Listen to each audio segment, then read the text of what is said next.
ना हो। अध्यात्म भारतीय संस्कृति की धुरी है और इसी धुरी के चारों ओर हर चीज़ का एक रचना हुई है।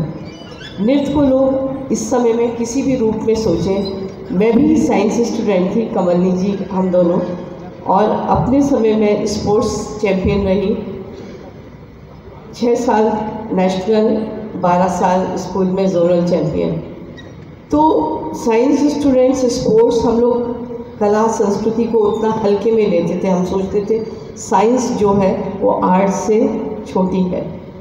लेकिन कुछ संस्कार आपको पहले से मिलते हैं। एक तो ईश्वर जो आपको, मेरा ऐसा मानना है, ईश्वर हर एक में पात्र ढूंढता है और हम बाध्य हो जाते हैं उसे निभाने के लिए। पाँव कहीं और जा रहे होते हैं, दिशा कहीं और होती है, लेकिन उसने आपको जिसके लिए बनाया होता है आप उसके लिए पूर्ण रूप से उतरते हैं, क्योंकि निर्देशन उसका होता है, पात्रता आपकी रहती है। अच्छा परिवार, अच्छे गुरु का सानिध्य और आपकी जो परिस्थितियाँ होती हैं उसी के अनुकूल हो जाती हैं जो आपको मिलनी चाहिए। जब मेरा सानिध्य मेरे गुरु जितेंद्र महाराज जी से हुआ, तब मैंने देखा नृत्य का ये रूप, आध्यात्मिक रूप किस तरीके से है। और उनके साथ ही मैंने जितने भी देवालय थे, 12 ज्योतिर्लिंग और 2003 में कैलाश मानसरोवर पर नृत्य करने का सौभाग्य प्राप्त हुआ। मैं सोचती थी नृत्य केवल मंच तक सीमित है, मनोरंजन की चीज़ है, ऐसी बात नहीं है। आपके मन के सुप्त भाव जागृत हो जब क्रियाशील होते हैं, उन्हें संस्कार कहते हैं। सुसंस्कार जिस माध्यम से प्रकट होते हैं, स्पष्ट होते हैं, उन्हें कला की संज्ञा दी जाती है और कलाकार भी जन्मता है संस्कारवश। जीवन एक प्रश्न है, मानव की चेष्टा उसका उत्तर ढूंढती है, फिर हर प्रश्न एक उत्तर बन जाता है और फिर उत्तर एक प्रश्न बन जाता है। हम सोचने लगते हैं क्या करें क्या ना करें, क्या जोड़ें क्या ना जोड़ें, बहुत सी संसारिक चीज़ें जोड़ लेते हैं, लेकिन हमें तृप्ति नहीं होती। क्यों नहीं होती? हम जोड़ते बाहर से हैं और खालीपन अंदर से है। नृत्य, कला, संगीत, अध्यात्म वो चीज़ है जो आपके अंदर के खालीपन को भरती है। फिर संसारिक चीज़ें आपके लिए मायने नहीं रखती। आप दोनों तरफ से पल्लवित होते हैं, आंतरिक तरीके से भी और बाहरी तरीके से भी। ये जब गहराई मैंने गुरु जी के सानिध्य में सोची, देखी, परखी और उतरी, तो पता चला सानिध्य का मतलब और इसको बरतने का मतलब क्या होता है। प्रभु निराकार है, कला भी निराकार है। निराकार को आकार देके साकार करना ही कला है और यही भक्ति है। जो नहीं है उसे स्पष्ट अपने सामने लाते हैं, भोगते हैं और उसका आनंद लेते हैं। भाव, विचार, अभिव्यक्ति से ओतप्रोत है कला और यही जीवन है। नृत्य जीवन है और जीवन नृत्य है। जीवन का कोई भी पहलू ऐसा नहीं है जो नृत्यमय ना हो। चाहे आप ग्रह को देख लीजिए, चाहे आप तारों को देख लीजिए, चाहे जीवन में कोई चीज़ को देख लीजिए। आप बोलते हैं उसमें सुर है, आप चलते हैं उसमें लय है, आपके व्यवहार में एक तारतम्यता है। वो जब नहीं हो तो बुरी लगने लगेगी। शब्द वही रहते हैं, शब्द सीमित रहेंगे। जब तक उन्हें सुर नहीं मिलेगा तब तक दूसरे तक नहीं पहुंच पाएंगे। यही चीज़ की आवश्यकता, यही चीज़ का चलन जब बच्चों में उतर जाता है तो उनको समझाने की ज़रूरत नहीं पड़ती।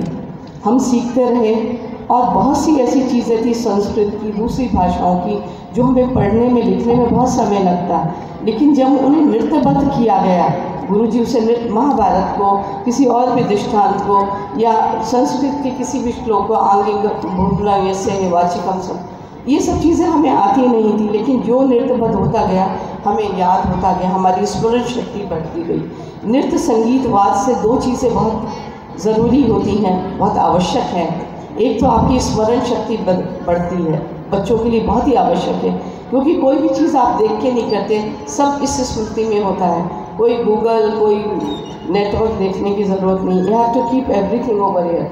जितनी देर आप नृत्य करेंगे, संगीत करेंगे, वो आपके स्मरण शक्ति को बढ़ाएगा और यह चीज़ की आवश्यकता है। दूसरी चीज़ है, जब तक आप स्वर लगा रहे हैं, नृत्य कर रहे हैं, आप सत्य के साथ होते हैं और सकारात्मकता के साथ होते हैं। आप हमेशा सोचते हैं मेरा स्वर अच्छा लगे, मैं जो कर रहा हूँ वो दूसरों से कोऑर्डिनेट करे। अगर 10 बच्चे हैं, 50 बच्चे हैं, 100 बच्चे हैं, म्यूजिशियन है, लाइव म्यूजिशियन है, उनका कोऑर्डिनेशन, उनका सामंजस्य और उसकी सकारात्मकता आपके साथ रहती है। देखिए, इतनी छोटी उम्र में अगर आपसे कोई ध्यान लगाने को कहे तो और कहे आधे घंटे तक कुछ नहीं सोचना है, सिर्फ ध्यान लगाना है, तो 20 मिनट तक तो ये आएगा कि क्या ना सोचे, कुछ ना सोचे, और मुश्किल से वो 10 सेकंड या 10 मिनट होंगे जब आप कुछ नहीं सोचेंगे। लेकिन नृत्य वाद्य संगीत में जैसे ही आप उतरते हैं, आपकी वही समाधि लग जाती है। आप कुछ नहीं सोचते हैं, आप सिर्फ ये सोचते हैं कि जो मुझे सिखाया गया है वो सुर में है, लय में है, ताल में है, एक दूसरे से कोऑर्डिनेशन में है या नहीं है। ये चीज़ हम लोग अपनी जो मूल संस्कृति है उसको भूलते जा रहे हैं। हमारे जीवन में क्यों भजन कीर्तन संस्कृति में क्यों आवश्यक थे, क्यों नृत्य आवश्यक था। आप जनजातियों में भी जाइए, आग जला के उसके चारों ओर नृत्य करते थे। क्यों करते थे? अपने दिन भर की थकान, अपनी परेशानी, इस सब चीज़ को बहुत साइंटिफिक है। नवरसों से परिपूर्ण जो अभिव्यक्ति है वो आपके जो सिक्रेशन ऑफ द ग्लैंड है उसको पॉजिटिव रखती है। नहीं तो 9 रस आप एक दिन में अभिव्यक्त नहीं कर सकते। पब्लिक में प्रेम अभिव्यक्त करेंगे, श्रृंगार रस, तो कहेंगे ये तो पागल हो गया है, सड़क पे प्रेम की अभिव्यक्ति कर रहा है। आप करुण रस करेंगे तो भी नहीं। लेकिन नृत्य में इतनी पॉजिटिविटी है, आप विभत रस भी करेंगे, कहेंगे क्या विभत रस कर रहा है, क्या इसने बदमाश की कॉपी करके अच्छी अदा करी है। तो all positivity in the presentation of art. आप अपने अंदर की जो एक अच्छाई है, जब मैं गुरु जी के सानिध्य में आई तो मुझे पता चला किस तरह से व्यक्ति का निर्माण, व्यक्तित्व का निर्माण और आपसे आपका साक्षात्कार होता है। आप अपने अंदर जो कला छुपी हुई है, देखिए और सब चीज़ें क्या है, you go to the books, आप बुक से पढ़ते हैं, फिर आपके पास आता है। कला आपके अंदर से बाहर आती है और उसको निकालता है आपका गुरु, आपके गुरु का सानिध्य। और गुरु की इसमें जो एक भूमिका है वो परम आवश्यक है। आजकल लोग गुरु से सीखते हैं और उन्हें भूलते जाते हैं, ऐसी बात नहीं है। इस धरातल में आपके व्यक्तित्व का निर्माण, आपका पुनर्जन्म आपके गुरु ही करवाते हैं, क्योंकि वो अपनी पीढ़ी दर पीढ़ी से मिली हुई जो आपकी उनकी ज्ञान है उससे आपको फलीभूत करते हैं।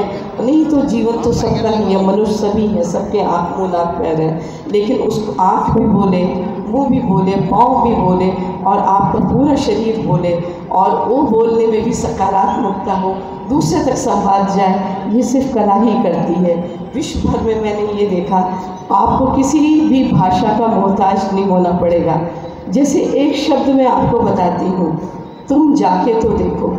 मैंने कहा तुम जाके तो देखो, आप कहते हैं बड़े प्यार से बोली तुम जाके तो देखो, उसी को मैं स्वर बदल दूंगी, शब्द तुम जाके तो देखो, बोलेगा अरे ये तो मुझे जाने को कह रही, हाउ कैन आई गो। यही बात अगर समाज में आपके अंदर सुरीलापन आ जाता है, ओह आप चले जाइए ना, अरे तू चला जा। जहाँ भाषा और स्वर बदले वहाँ भाव, विचार, अभिव्यक्ति में फर्क आ गया। ये नृत्य वाद्य संगीत है, इसकी गहराई को जैसे जैसे बच्चे करते जाते हैं। इसलिए मेरे जो स्टूडेंट्स हैं, जो भी आप और दूसरे गुरु के सानिध्य में देखेंगे, पाँव को स्पर्श करना, उसका महत्व, अपनी संस्कृति को जानना, उसका महत्व, और किस से किस भाषा में बोलना है, कितना बोलना है, नपा-तुला बोलना है, ये सब चीज़ें बहुत मायने रखती हैं। कैलाश मानसरोवर में जब मैं थी तो मैंने 2-4 पंक्तियाँ गुरु को समर्पित की थी। बहुत महामंडलेश्वर थे वहाँ मौजूद, और कमलनी जी मेरे इस सफ़र में हमेशा साथ रही। कहते हैं बेवफा ना कहे बावफा को ज़माना, तराश कर तुमको मंदिर में बैठा दिया, और ठोकरों से मुलाकात थी तुम्हारी है पत्थरों, सजदे में तुम्हारे आगे सरों को झुका दिया। गुरु चाहे तो हम ठोकर खाते हुए पत्थरों को भी वो मूर्ति से की तरह तराश देते हैं, लेकिन जानने की, पहचानने की ज़रूरत है। और सभी अभिभावक और सभी गुरुजनों से मैं निवेदन करती हूँ, संस्कृत के शब्दों का उपयोग चाहे 1 महीने में 4 सेंटेंस ही बच्चों को बताएं, रिपीटेडली करें। कुछ ऐसे पद लें जो अपने रामायण के हैं, उसकी चौपाई लें जो बच्चों की स्मरण शक्ति में आए। मैं जब छोटी थी हम लोग बहुत सो के भी नहीं उठते थे, मम्मी रिपीट करती रहती थी चौपाइयाँ, हवन मंत्र, हमें उसके मायने नहीं पता थे, लेकिन आज भी जब हवन करने बैठती हूँ तो मुझे पूरे मंत्र याद रहते हैं, क्योंकि वो संगीत की स्मरण शक्ति जब बच्चे के दिमाग में बैठ जाती है तो उसे कोई नहीं हटा सकता। पुस्तक आप कितनी भी पढ़ लीजिए, वो शब्द वहीं के वहीं रहते हैं। स्वर में एक दूर जाने की, पहुंचने की एक उसके अंदर ताकत है, एक उसके अंदर प्रवाह है जो आपके स्मरण से कभी भी नहीं निकलता। और संगीत की खासियत देखिए, उसकी विशेषता देखिए। एक बच्चा रो रहा है, उसको आप इंडियन म्यूज़िक सुनाइए, आप उसको हार्श म्यूज़िक सिखाइए, कुछ भी सुनाते रहिए, बच्चा रोता रहेगा। लेकिन एक लोरी सुना दीजिए तो वो बच्चा चुप हो जाएगा, क्योंकि वो उसके बायोलॉजिकल नोट्स के हिसाब से बड़ा अपने सारे वेद, संगीत सब बहुत गहराई से लिए हुए हैं, जो आपके उपचार के लिए। मेरा सब्जेक्ट ये therapeutical values of dance and music. नृत्य करते रहेंगे, उम्र नहीं पता चलेगी, कभी भी जॉइंट्स में आपके पेन नहीं होगी, कभी रक्त संचालन की आपको परेशानी नहीं होगी, कभी आँखों में चश्मा नहीं लगाना पड़ेगा। आप गति में रहेंगे और अंत तक नृत्य करते रहेंगे। मैं तो ईश्वर से कहती हूँ अंत तक सब नृत्य करते रहें, जिससे सबका शरीर अच्छा रहे, गतिमान रहे, बोलते रहें, गाते रहें और अंत तक किसी को अस्पताल जाने की ज़रूरत न पड़े। पराकाष्ठा आप नृत्य संगीत की देखिए, कहाँ से वो जुड़ती है। मीरा इसका सबसे साधारण और प्रमुख उदाहरण है। मेरा मुझ में कुछ नहीं, जो कुछ है तेरा। पूर्ण समर्पण मीरा का प्रभु को था। अपने गीत, नृत्य, संगीत से वो प्रभु को रिझाती हैं, मनाती हैं। और उनके भाव इतने हृदय स्पर्श हैं कि हृदय को झंझोड़ देते हैं। और उसमें आंसू है, प्यास है और प्रभु से मिलने की आस है। वो इतना अपने आप को प्रभु में ढाल देती हैं कि उनका नृत्य है वो कृष्णमय हो जाता है। और यही सबको सोचते हुए मुझे लगता है नृत्य व संगीत बच्चों के शारीरिक बढ़त के लिए, उनकी सोच के लिए, उनके ज्ञान के लिए और भारतीय संस्कृति को बनाए रखने के लिए परम आवश्यक है, अति आवश्यक है। मैंने Oxford, Cambridge, Kings medical college, London school of economics, दुनिया भर के, वो तो मैं एक जगह बता रही हूँ, किसी भी प्रोफेशनल प्रोग्राम में जाती हूँ उनके लिए मेरा योगदान होता है, क्योंकि मैं चाहती हूँ हर बच्चे को पता चले नृत्य, वाद्य, संगीत की, भारतीय संस्कृति की कितनी महत्व है, कितनी वैल्यूज़ है और वो कहाँ तक बच्चों की मनोवृत्ति बदल देता है। आप एक बच्चे को प्यार से अच्छा संगीत सुना के तो देखें और वो उसके अंदर जो परिवर्तन होगा। अभी आपने देखा छोटा बच्चा पढ़ रहा था संगीत में, अगर ये संगीत व्रत नहीं होता तो आप उसे कितना याद कराते रहेंगे, रटेगा और वो वहाँ का वहीं रहेगा। इसलिए जो प्रवचन है, भाषण है, उसका भी संतों से हम लोग क्यों आनंद लेते हैं, वो ज्ञान लेते हैं, वो अर्जित करते हैं, उनके माध्यम से हम तक पहुंचता है। नहीं तो किसको इतनी समय मिलता है कि वो एक बैठ के एक वेद का पाठन करें। इसलिए हमारे यहाँ जो प्रवचन, इन सब का महत्व है वो यही है।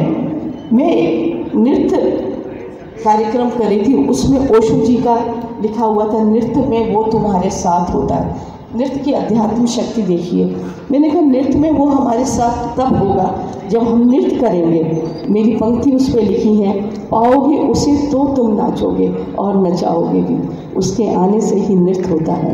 वो गुनगुनाएगा और तुम नाचोगे, जब वो नहीं रहेगा तुम नहीं रहोगे, जब वो और तुम एक हो जाओगे। तुम्हारे नृत्य में, तुम्हारे संगीत में, तुम्हारी लेखनी में उसका आभास होगा और यही आगाज होगा। आप सबको, संतों को मेरी तरफ से नमन। सभागार में सभी मौजूद लोगों को हृदय से अभिनंदन, नमस्कार, जय भारत।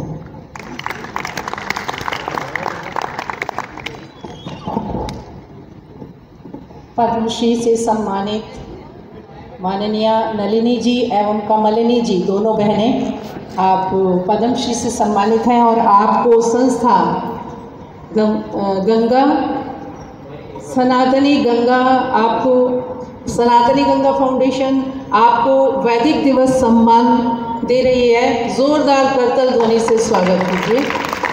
आयोजक समिति की सदस्य श्री डॉक्टर सुनीता गोदारा जी और श्वेता शर्मा जी आपको सम्मान दे रही हैं। बहुत बहुत बधाई एवं शुभकामनाएं। बच्चों को नृत्य कला का कितना अच्छा आपको मार्गदर्शन किया नलिनी जी ने। हम समझते हैं कि इसको जीवन में आप अवश्य उपयोग में लाएंगे। अपनी स्मरण शक्ति को बढ़ाने के लिए नृत्य कितना आवश्यक है।